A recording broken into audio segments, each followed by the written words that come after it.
महाराष्ट्रातील प्रत्येक जिल्ह्यात बिबट्यांनी ग्रामीण भागाबरोबरच शहरी भागातही धुमाकूळ घातलाय. बिबट्याच्या हल्ल्यात अनेक सर्वसामान्यांना हकनाक प्राणाला मुकावं लागलं असून काही जण जखमी झालेत. भारतीय वन्यजीव संरक्षण अधिनियम 1972च्या कायद्यामुळे बिबट्यांविरोधात वनविभागाला ठोस पावलं उचलता येत नसून या कायद्यात सुधारणा करून सूची 1 मधून बिबट्याला वगळण्यात यावं अशी आग्रही मागणी खासदार नरेश म्हस्के यांनी संसदेत केली. खासदार नरेश म्हस्के यांनी संसदेत नियम 377च्या अनुषंगानं महाराष्ट्रात धुमाकूळ घालत असलेल्या बिबट्यांचा विषय संसदेत उपस्थित केला.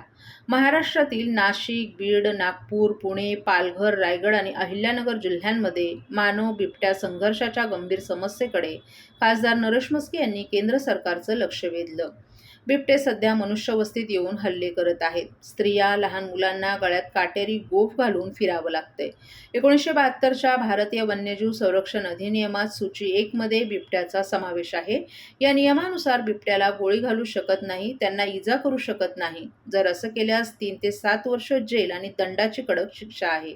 या कायद्याची वन अधिकाऱ्यांना धास्ती असते. मात्र आता नागरिकांच्या जीवावर हे बिबटे उठले आहेत. गेल्या 2 महिन्यात जुन्नर आणि शिरूर भागात बिबट्याच्या हल्ल्यांमुळे 14 जणांचा दुर्दैवी मृत्यू झालाय, जो वन्यजीव संरक्षण आणि मानवी सुरक्षेमधील गंभीर असमतोल अधोरेखित करतो.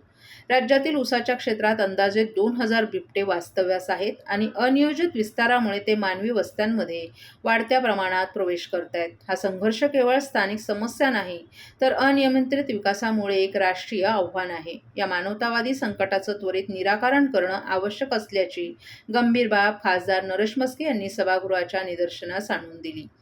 प्राणी आणि वन्यजीव संरक्षण या महत्त्वाच्या गोष्टी आहेत, परंतु ज्यावेळी मनुष्यजीव महत्त्वाचा की प्राण्यांचा जीव महत्त्वाचा असा विषय येतो, तेव्हा मनुष्याचा जीव महत्त्वाचा असतो. यासाठी प्रथम मानवी जीवनाचं रक्षण करण्यासाठी वन्यजीव संरक्षण कायदा 1972च्या अनुसूची 1 मधून बिबट्यांना वगळण्याच्या प्रस्तावावर केंद्रीय पातळीवर विचार तातडीनं केला पाहिजे. या बदलामुळे वन अधिकाऱ्यांना मानवभक्षक बिबट्यांवर ठोस कारवाई करणं शक्य होईल. तसंच बचाव केंद्राची क्षमता तात्काळ वाढवावी, बिबट्यांचं निर्विषीकरण तातडीनं करण्यासाठी युद्ध पातळीवर पावलं उचलावीत, अशा मागण्या खासदार नरेश म्हस्के यांनी संसदेत केल्यात.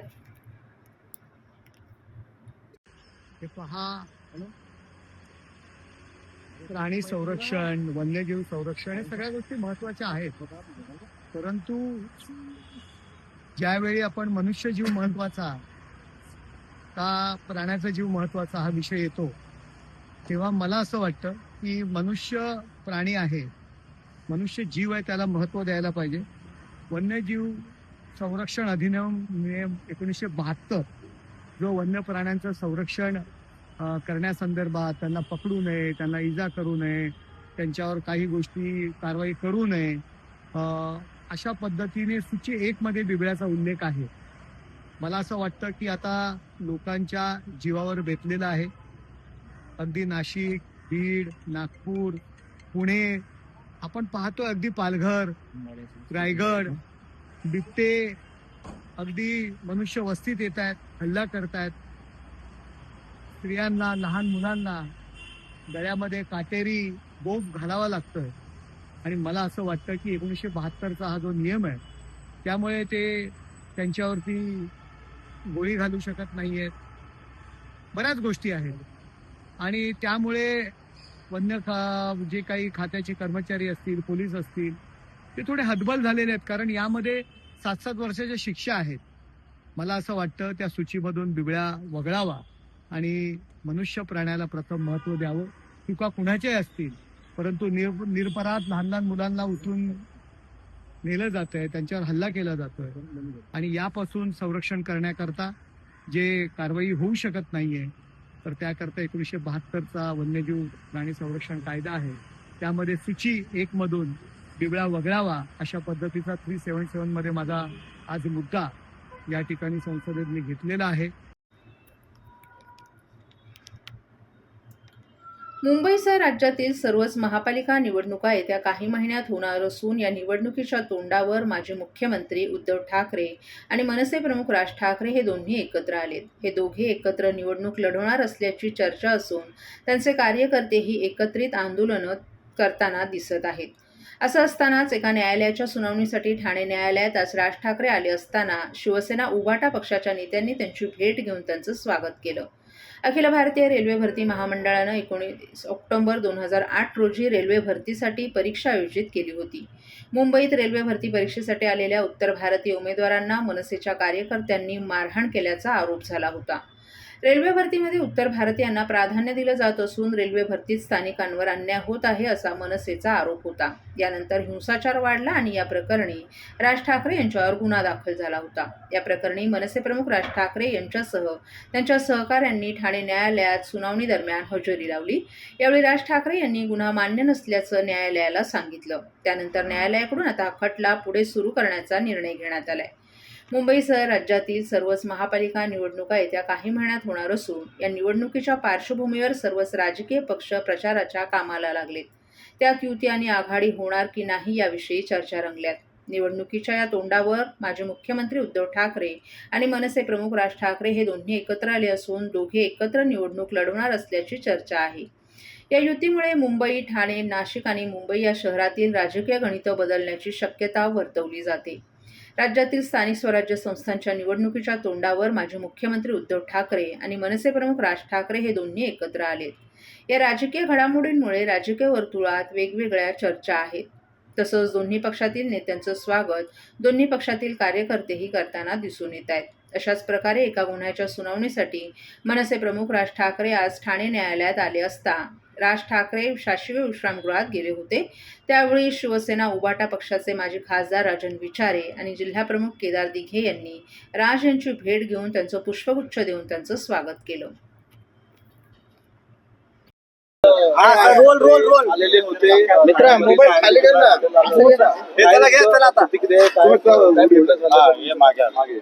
मला वाटतं राज ठाकरे साहेब आज ठाण्यामध्ये कोर्टात आले होते आणि आज रेस्ट हाऊसला इथे आले होते.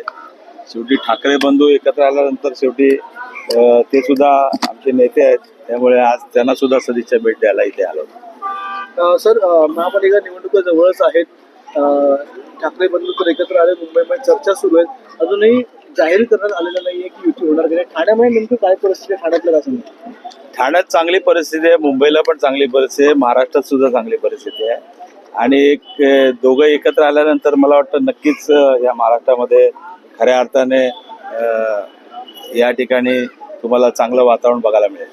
सर, ठाण्यामध्ये जो ठाकरे दणका आहे, जो विरोधकांना या प्रकारे शिवसेना ठाकरे दणका त्यांना बसून महापालिकेत काही सत्तांतर होण्याची शक्यता 1001% ठाणे महापालिका असेल, मुंबई असेल, इतर महापालिका असतील, नक्कीच या महापालिकेमध्ये खऱ्या अर्थाने दोन ठाकरे बंधू एकत्र आल्यामुळे नक्कीच त्याचा फायदा होईल. सर, नाशिक सारखी तपोवन येथील ठाण्यातील मेडिकल रुग्णालय येथे जे आहे ते हजारो पेड जे आहे ते कत्तल करण्यात येणार आहे विकासांच्या नावाखाली. मला वाटतं आता मतदारांना मी आवाहन करेल की खऱ्या अर्थाने आता मला वाटतं त्यांनाच कत्तल करण्याचं मला वाटतं इलेक्शनला नागरिकांनी करावं. कारण तुम्ही बघितलं असेल की आज हजारो झाडं घोडबंदरला त्या ठिकाणी कापली, त्यानंतर या ठिकाणी नाशिकला कुंभमेळ्यासाठी कापली जात आहेत. मेंटल हॉस्पिटलच्या इथे जे काय नवीन प्रोजेक्ट रेल्वे स्टेशनचा होतोय तिथे सुद्धा त्या ठिकाणी गेले. तुम्हाला आठवत असेल ज्यावेळेला टी चंद्रशेखर या ठाण्यामध्ये आले होते त्यावेळेला ती झाडं मोठमोठी झाडं आपण काढून त्याचं त्या ठिकाणी हे केलं होतं. तीच मला वाटतं हे करायला पाहिजे होतं, परंतु मनमानी चालू आहे, दादागिरी चालू आहे, सत्तेचा गैरवापर चालू आहे. नक्कीच या ठिकाणी लोक या मतदानाच्या द्वारे त्यांना दाखवून देतील. ठाण्यामध्ये महाविकास आघाडीच्या माध्यमातून कशा प्रकारे रणनीती आखली जाईल आणि येत्या काळामध्ये काय भूमिका असेल महाविकास आघाडीची आणि काँग्रेसचं जो इथला जो चालू आहे त्यांना एकत्र. तुम्हाला थोड्या दिवसात समजेल, सर्वच एका दिवशी होणार नाही, दररोज तुम्हाला बातम्या लागतील, त्यामुळे तुम्हाला समजेल. सर्व नागरिकांना आवाहन करण्यात येत आहे की सध्या डासांमार्फत पसरणाऱ्या डेंग्यू या आजाराचा प्रसार रोखण्यासाठी प्रत्येकाने पुढील प्रमाणे कार्यवाही करावी. डेंग्यू आजार एडिस इजिप्ती हा डास चावल्याने होतो. या डासांची पैदास साचलेल्या किंवा साचवलेल्या स्वच्छ पाण्यामध्ये होते. 8 दिवसांपेक्षा जास्त दिवस पाणी उघडे व साचून राहिल्यास त्यात डास अंडी घालतात अंड्यांच्या अळ्या तयार होऊन पुढे डास तयार होतात.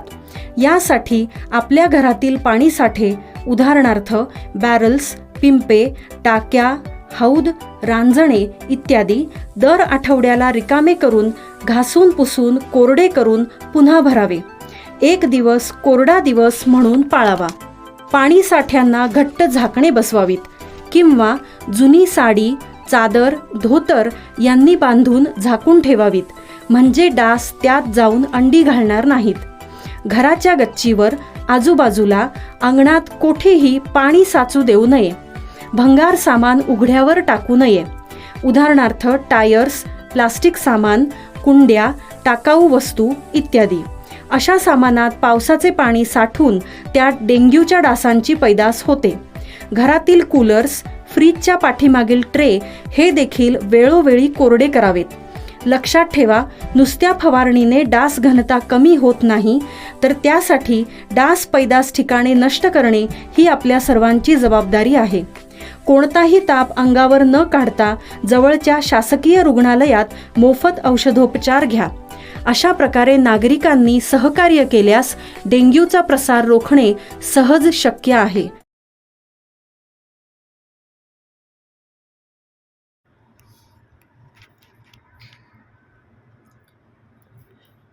मनोरुग्णालयातील वृक्षतोड गुन्हा दाखल करण्यासाठी राष्ट्रवादी काँग्रेस शरद पवार पक्षानं दिलं निवेदन.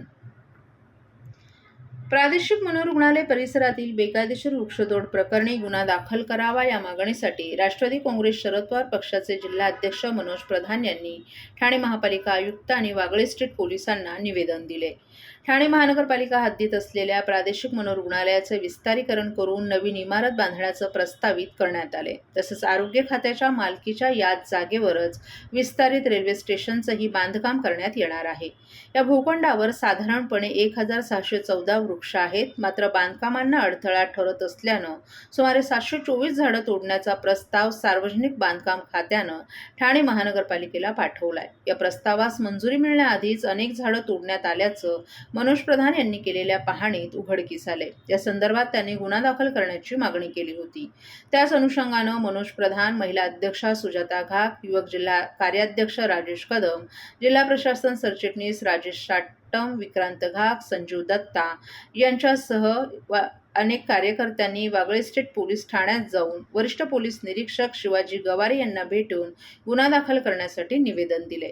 प्रधान यांनी दिलेल्या निवेदनात वृक्षतोडीबाबत 24 नोव्हेंबर 2025 रोजी ठाणे महानगरपालिकेकडून जाहिरात प्रसिद्ध करण्यात आली होती. त्यानंतर हरकती सादर झाल्यानंतर वृक्षतोडीची कार्यवाही करणं गरजेचं होतं. मात्र ठाणे महापालिकेच्या वृक्ष प्राधिकरणानं परवानगी देण्याच्या आधीच या भागातील शेकडो वृक्षांची कत्तल केली असल्याचं दिसून आले. त्यामुळे प्रादेशिक मनोरुग्णालय परिसरातील झाडं तोडताना महाराष्ट्र झाडांचे संरक्षण व जतन अधिनियम 1975च्या कायद्याचा भंग झाला आहे. तसंच या परिसरात घार, पोपट, साळुंकी आदी पशुपक्ष्यांचं वास्तव्य मोठ्या प्रमाणात असल्यामुळे वन्यजीव संरक्षण कायदा 1972 आणि भारतीय वन कायदा 1927 या कायद्याचाही भंग झालाय. या तिन्ही कायद्यांचा भंग तथा अवमान करून सार्वजनिक बांधकाम खात्यातील वरिष्ठ अधिकाऱ्यांनी वृक्ष कत्तल केली असून ठाणे महानगरपालिकेच्या संबंधित अधिकाऱ्यांनीही या वृक्ष कत्तलीस प्रोत्साहन दिलं असल्याने संबंधितांवर गुन्हे दाखल करावेत असं नमूद करण्यात आले.